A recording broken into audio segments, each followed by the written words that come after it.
Encore, jusqu'au bout, jusqu'au bout, jusqu'au bout. Allez, encore. Allez, on donne tout, allez, jusqu'au bout.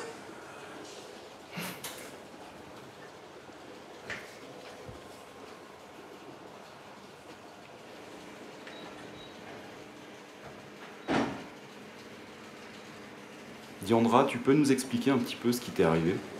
Je reviens d'une grosse blessure, donc rupture des ligaments croisés, genou droit. Je me suis fait ça en décembre, donc là je suis à un peu plus de 7 mois post-opératoire. Et ça t'est arrivé comment? Ça m'est arrivé à l'entraînement, toute seule, en action gel au panier. J'ai planté mon pied et mon genou il n'a pas suivi. Donc il est parti complètement à l'extérieur et j'ai su tout de suite que c'était ça. Et là, tu penses à quoi immédiatement? Quand je me suis blessée, tout de suite, forcément en année olympique, j'ai pensé aux JO parce que ma participation devenait très compromise. J'ai pensé à mon club parce que je me suis blessée à mi-saison, ça veut dire que les échéances les plus importantes, elles étaient encore devant nous. Donc je savais que ça, c'était sûr que je ne pourrais pas y participer. Donc sur le coup, beaucoup de déception. Comment on se reconstruit alors dans ces moments-là?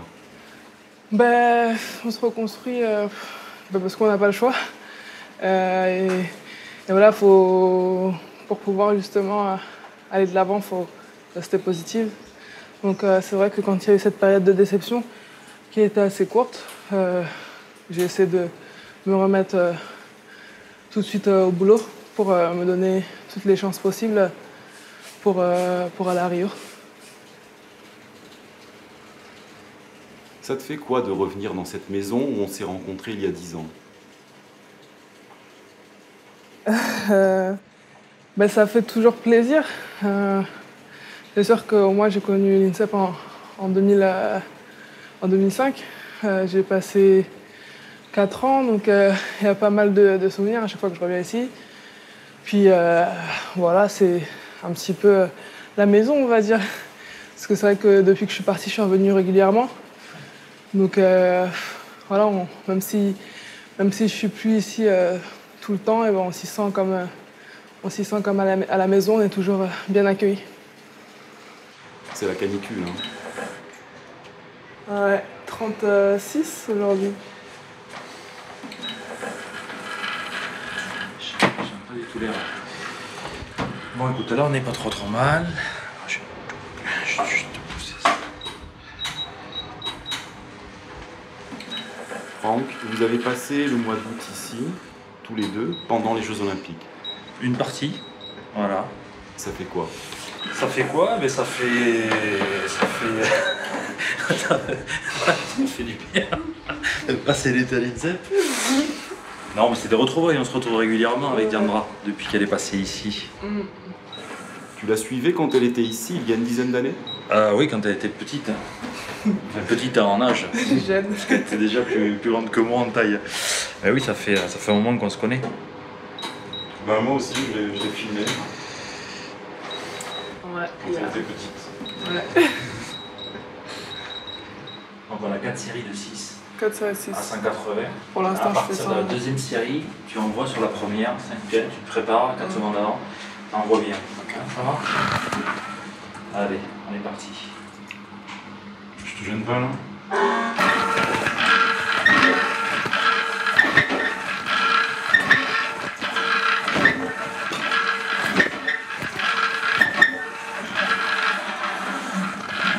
La cible, c'est en haut. 650. Ok. Franck, c'est quoi le biodex? C'est un appareil qui permet de mesurer la force de groupes musculaires. Donc ça te permet de comparer deux groupes musculaires et qui font un petit peu l'inverse. Donc pour Diandra, c'est quadriceps, c'est ischio-jambier.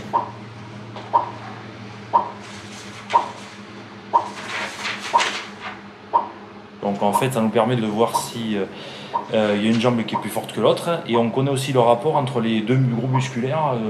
Et là aussi, le rapport nous permet de dire si le genou, par exemple, pourrait être assez fort pour la protéger d'une éventuelle rupture de croisée.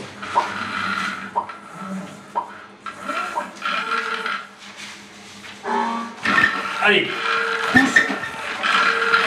Allez.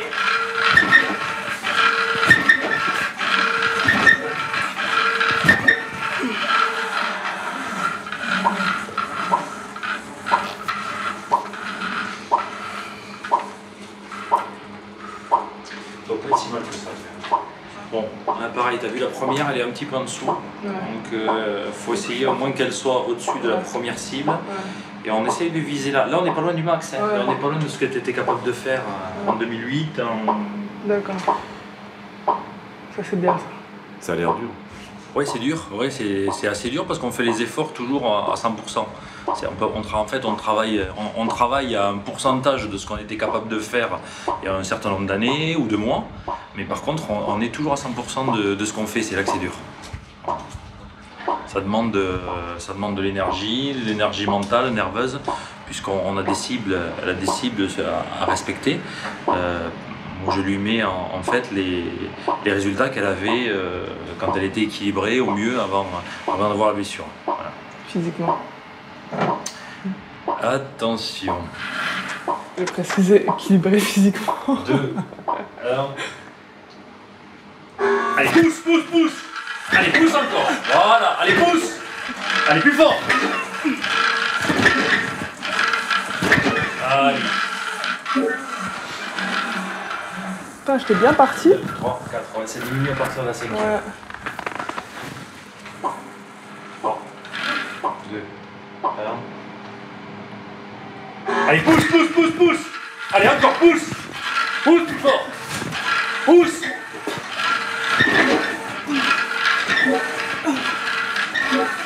Si ça encourage, c'est bien. Ah là, tu as qu'un carreau. Donc, objectif toujours pareil, la rouge au-dessus de la première ligne. Allez, dans ta tête, on pousse dès le début. Allez, pousse. Allez, pousse encore. Allez, allez. Plus fort. Voilà. La dernière, elle est bien. Un carreau. La première, elle est toujours au-dessus. Hein. Ouais.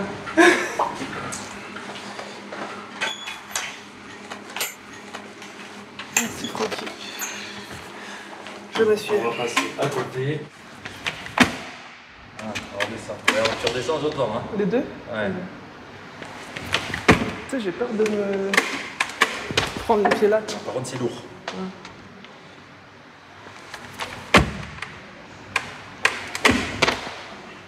C'est assez. Tes pieds font pas le job, donc comme tes pieds font pas le job, tes genoux ils se croisent et tes fessiers sont pas assez forts pour te protéger. Hein Donc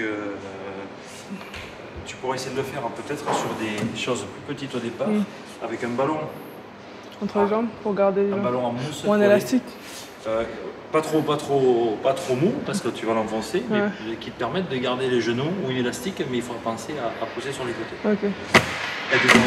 Allez. Voilà. Pense à tes genoux, c'est mieux là. Ça part un petit peu moins. Ça part un petit peu moins. Allez, puis on enchaîne. Tu pars là. Là. Vas-y. Vite. Pointe de pied. C'est lourd, c'est lourd. Allez.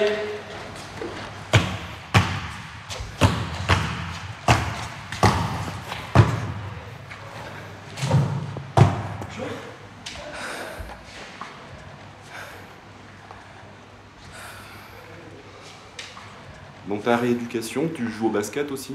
Ouais, là, le matin, c'est plus axé sur renforcement musculaire, tout ce qui est un peu pliométrie, travail d'appui, proprioception. Et l'après-midi, je m'entraîne dans une salle de basket avec des ballons pour justement retrouver des sensations. Parce que c'est ce qu'on fait là, c'est justement pour que quand j'arrive sur le terrain de basket, ça redevienne naturel. Donc j'alterne entre ces séances-là et du basket pur l'après-midi. À quel endroit? Je le fais chez moi, à la Courneuve. À la Courneuve, la municipalité, tous les ans, elle me laisse utiliser une infrastructure, donc c'est pratique, pas trop loin, et je peux aller m'entraîner quand j'ai envie. Tu dis chez moi, mais t'habites plus là-bas? J'habite à Bourges parce que je joue au basket, mais c'est là-bas que j'ai grandi, c'est là-bas que ma famille elle est, et c'est là-bas que, à chaque fois que je reviens, que j'ai des vacances, que je passe mon temps. Tu es très attaché à la Courneuve, hein? Très attaché, ouais. J'en avais peut-être parlé en 2007. Ouais, je suis très attaché, c'est ma ville de cœur comme tout le monde, la ville où j'ai grandi, donc ça s'oublie pas. Allez, pense à tes pieds, trop de bruit là. On doit avoir un moustique.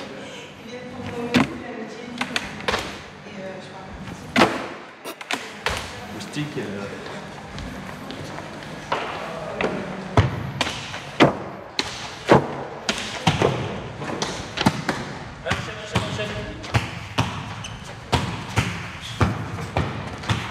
Tu vois, si je me laisse, si je te pousse un peu.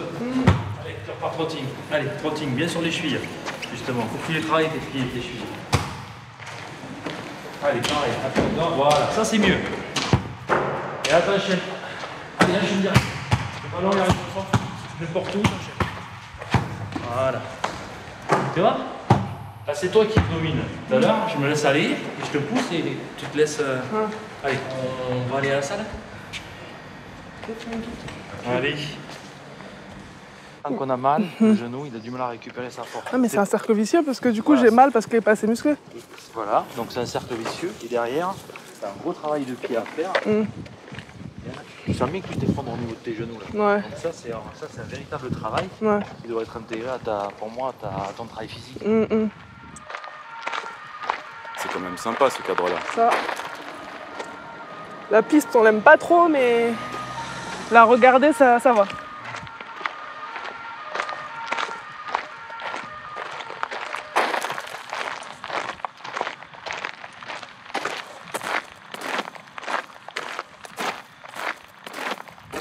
Un Francky. Bon. On l'aime pas trop la piste. Moi ça va, j'aime bien la piste. Tu n'aimais pas courir? Ben en fait, ça va courir, mais la piste, psychologiquement, eh ben, tu sais qu'ils vont vouloir te détruire, les préparateurs physiques comme Franck. Donc, quitte à courir, tu préfères courir ailleurs que sur la piste. La piste est synonyme de souffrance.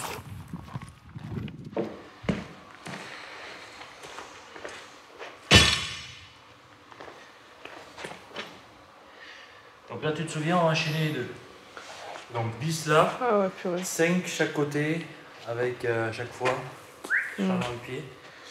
N'oublie pas de t'aligner. 10 quoi. Donc tu le fais une ou deux fois là pour te chauffer. Ouais. C'est des squats ou c'est des exercices d'haltérophilie? Non, c'est des exercices, on va dire, qu'on fait en haltérophilie, c'est un exercice de musculation. Elle va faire un soulevé de terre, ce qu'on appelle un soulevé de terre romain pour faire travailler les fesses et les ischios. Et après, c'est un enchaînement avec la barre.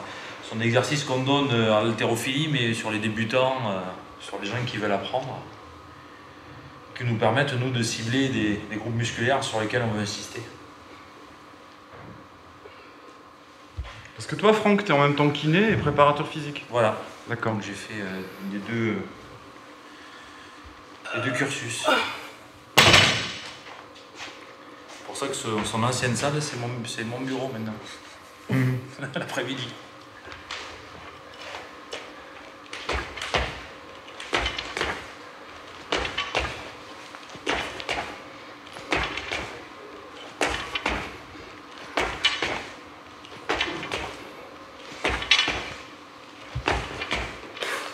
Ok, donc sur le soulevé terre, ça va, rien à dire. fais ton truc, ça va, hein, c'est correct. Finalement, avec le recul, tu es contente de ton chemin, d'avoir emprunté ce chemin du basket pour te former, te construire? Ben ouais, c'est sûr que le basket, c'est une partie importante de ma vie. J'ai commencé quand j'avais 8 ans et puis très rapidement, c'est devenu une passion. À 12 ans, j'ai commencé le haut niveau et c'est là que j'ai su que je voulais, que je voulais aller plus loin, que je voulais que ça devienne mon métier. J'ai la chance aujourd'hui de pouvoir vivre de ce que j'aime, vivre de ma passion et voilà, j'en suis reconnaissante parce que je sais que c'est pas donné à tout le monde. Et puis voilà, c'est aussi le basket qui m'a permis à un moment donné où, par exemple, j'étais pas à fond, j'étais pas sérieuse à l'école, qui m'a permis de me raccrocher à l'école parce que je savais que l'un n'allait pas sans l'autre quand j'ai commencé à intégrer les sports ou bien l'INSEP. Et c'est aussi ça qui m'a permis de devenir une personne sérieuse, une élève sérieuse. On en parle souvent avec ma mère, on rigole, mais c'est vrai que, voilà, que sans le basket, ça n'avait pas pris la place que ça a pris dans ma vie. Je ne sais pas comment j'aurais tourné parce que voilà, quand on est jeune dans les quartiers, on n'a pas forcément envie, on n'aime pas forcément la discipline. Et c'est vrai que moi, j'étais quelqu'un avant le basket qui n'était pas discipliné du tout et ces valeurs qu'on retrouve dans le sport collectif, dans le sport en général, et ça m'a permis d'être plus discipliné dans ma vie aussi. Voilà. Elle est contente, ta maman, alors? Ouais, elle est fière. Puis après, elle, c'était plutôt le handball, mais c'est vrai que maintenant, c'est une... De fond, on lui demande si elle n'est pas journaliste, tellement elle suit tout ce qui se passe dans le basket, mais c'est sûr qu'elle est contente pour moi. Elle est cool. Qu'est-ce qu'il y a? Tu sais ce qui me ralentit aussi? La longueur de mes bras.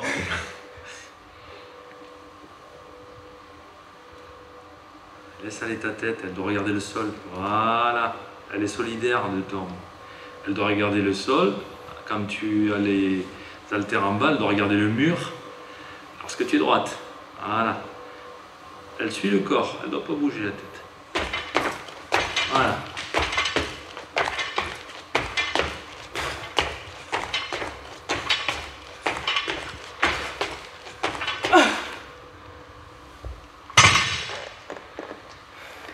Tu disais que la course, ça te plaisait pas, mais la musculation, ça te plaît, Diandra?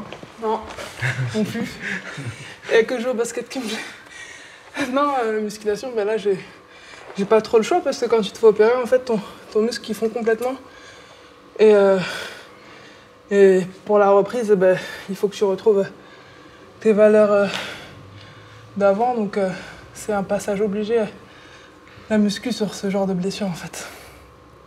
Donc, je suis pas fan de muscu, mais j'ai pas trop le choix. Et je suis surveillée. Allez, joue.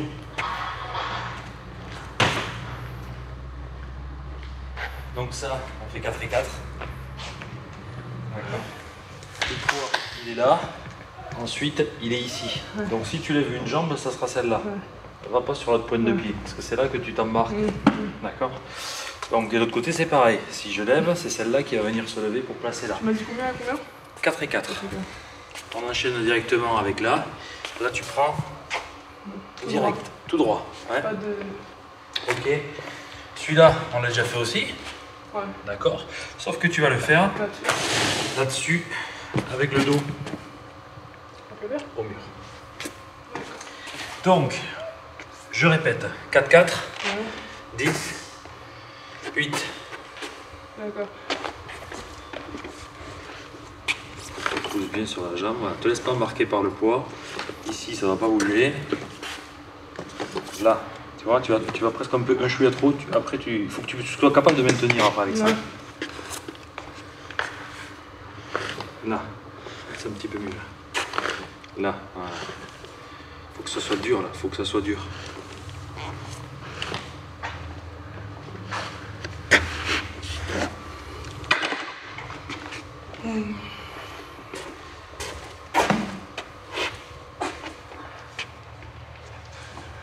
N'oublie pas, ne te laisse pas emporter par la vitesse.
J'ai travaillé autant les bras que les jambes. Ouais, parce que du coup, Théo, on travaille d'autant plus que... Alors, regarde. Voilà. Tu vois, là, tout dehors, c'est pas... Alors, c'est fait exprès, hein, c'est plus lourd que ce qu'on a mis la dernière fois. Mais ça prouve qu'en augmentant le poids, on n'arrive plus à faire le mouvement. Là, c'est un peu mieux sur la première. Là. Par contre, tu as toujours les deux pieds qui se lèvent, ça que tu n'arrives pas. Là, pareil, du coup, ça rentre ici. Alors, bien évidemment, tu dois te lever, mais toi, tu fais ça au lieu en fait de tourner finalement tout le corps. Donc, tu es obligé de lever. Mais celle-là, c'est celle sur laquelle tu as l'appui. Donc, elle ne doit pas bouger. C'est justement, on le verrait pas avec 5 kg, mais on le voit avec 10. C'est-à-dire que là, c'est presque un peu trop pour toi. D'accord. C'est pour ça que tu n'as que 4 répétitions à faire. Par contre, il faut que tu sois bien aligné à la fin, qu'il n'y ait pas... Ok.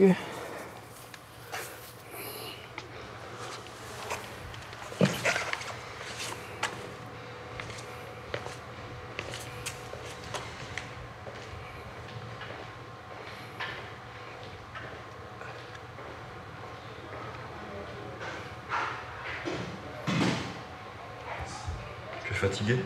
Ouais. Ouais, non, ça va. Ça va, la fatigue, je pense que je la ressentirai après. Le surlendemain, souvent.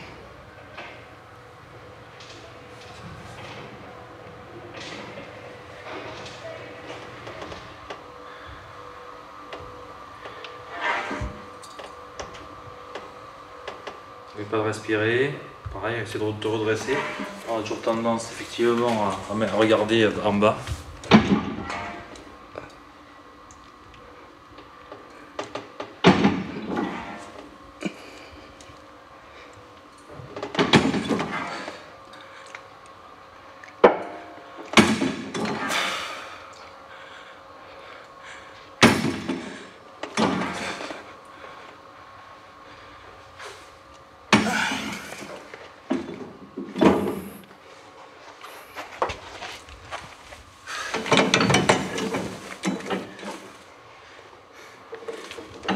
Allez, on y va.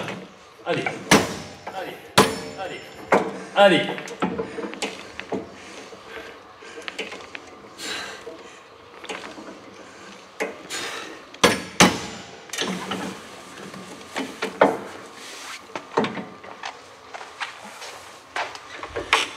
Ah, je te dis 3, 2, 1, top.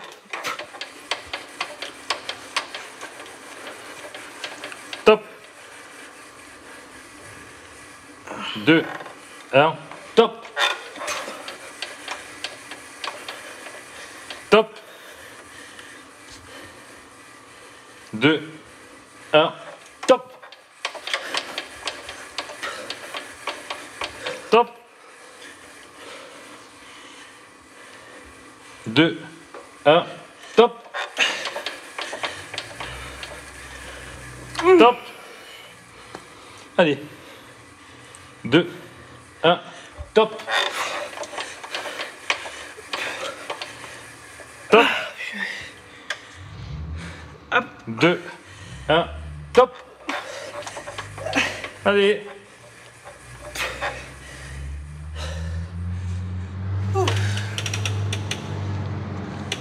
putain, ça tue. Ça tue. Comment ça fait 3? Hein? Ça fait 3? Une encore. Je voulais savoir si t'étais encore dans le...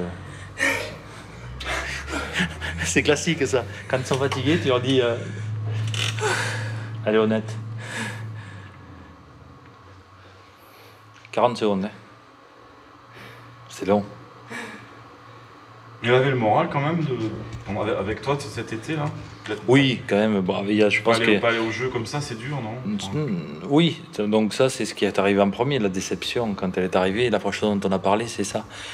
Et puis, bon, après, il y a peut-être aussi un côté pas fataliste, mais de se dire, ah bon, ben voilà, je vais pas m'enterrer à cause de ça, il faut que je prépare... La deuxième chose, elle m'a dit, il faut que je prépare mon retour pour la saison à Bourges. Donc... voilà, non, honnêtement, quand elle est arrivée, je pensais que c'était où ça serait apparu plus profond. Et finalement, au quotidien, bon, elle a planifié son été, elle a fait ce qu'elle avait à faire, et voilà, pour préparer véritablement cette année qui arrive. Donc, au quotidien, je ne l'ai pas vu transparaître, sinon les premières fois où on s'est vu.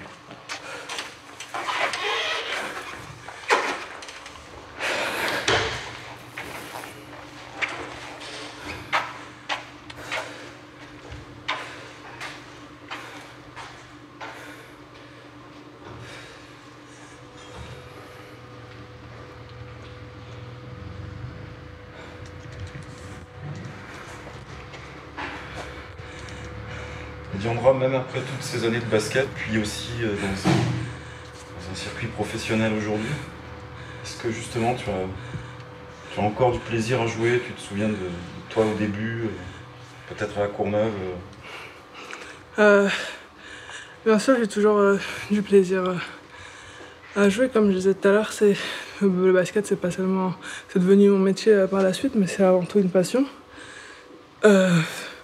Là, je me souviens de mes débuts, mes débuts effectivement à la Courneuve, et j'essaye de, quand je peux, aller sur place et voir les jeunes joueuses, jeunes joueurs, et échanger avec eux par rapport à mon expérience personnelle, parce que j'ai commencé comme eux, et voilà, pour moi, même quand j'arrêterai de jouer au basket, ça restera ma passion, et voilà, même quand je jouerai plus, j'essayerai de la transmettre. Donc dans le quartier, il y a des jeunes filles qui viennent te voir, des jeunes garçons? Bah, tous les ans, j'essaye de repasser dans mon club formateur, là où j'ai commencé. J'essaie de repasser soit à Noël, soit en fin de saison, et je m'arrange à prévenir avant pour qu'il y ait le plus de jeunes possible et que je puisse échanger. Il y a souvent une session questions-réponses avec eux, et je pense qu'ils apprécient. Et moi surtout, j'apprécie beaucoup d'échanger avec ces jeunes, parce que c'est vrai que sur certaines de leurs questions ou bien sur certaines anecdotes qu'ils te racontent, et ben, tu as l'impression que c'est toi 15 ans en arrière. Donc c'est agréable, et voilà, c'est important, mais au-delà d'être important, je le fais parce que vraiment j'y prends du plaisir.